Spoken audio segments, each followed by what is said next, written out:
Ukraine की उस लड़की के नाम पर मस्जिद बनाई जा रही है जिस लड़की ने इस्लाम कबूल किया था और फिर रोज़ा रखा था और रोज़े की हालत में इस दुनिया से रुखसत हो गई थी। नाजरीन, मैं बात कर रहा हूँ दारिया की। दारिया के बारे में पहले भी मैंने आप लोगों को बताया था, एक दफ़ा फिर बता दूँ। दारिया का ताल्लुक यूक्रेन से था, वो मुसलमान नहीं थी। 3 साल से वो दुबई में रह रही थी। वो मुसलमानों को देखती थी, मुसलमान उसको पसंद आने लगे। उसने ख्वाहिश जाहिर की कि मैं भी इस्लाम कबूल करना चाहती हूँ। इस रमज़ान में उसने इस्लाम कबूल कर लिया। जब उसने इस्लाम कबूल कर लिया तो उस वक्त सहरी को कुछ ही घंटे बाकी थे। उसने सोचा कि मैंने आज इस्लाम कबूल किया है तो मैं आज रोज़ा भी रखूंगी। नाज़रीन, उस लड़की ने रोज़ा भी रखा और आप अल्लाह की शान देखिए कि वो रोज़े की हालत में इंतकाल कर गई।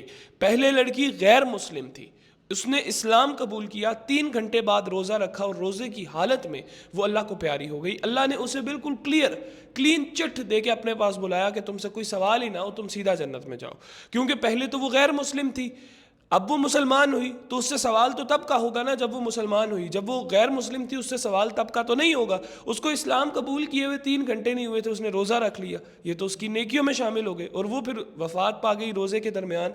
तो उसका पुराने सारे गुनाह तो माफ़ हो गए क्योंकि उसने इस्लाम कबूल कर लिया और जब से इस्लाम कबूल किया उसने रोज़ा रखा। ये तो कितनी अच्छाई की बात है। और वो रोज़े में इंतकाल कर गई तो वो तो बख्शी गई। खैर नाज़रीन, अब दुबई की हुकूमत ने यह फैसला किया है कि वो इस लड़की के नाम पर दुबई में एक आलीशान मस्जिद बनाएंगे क्या, बल्कि कंस्ट्रक्शन स्टार्ट कर दी गई है और कुछ ही दिनों में मस्जिद आप लोगों के सामने होगी। आप लोग इसके ऊपर क्या राय रखते हैं ज़रूर कमेंट सेक्शन में बताइएगा। इसके साथ ही मुझे दीजिए इजाज़त। अल्लाह हाफ़िज़।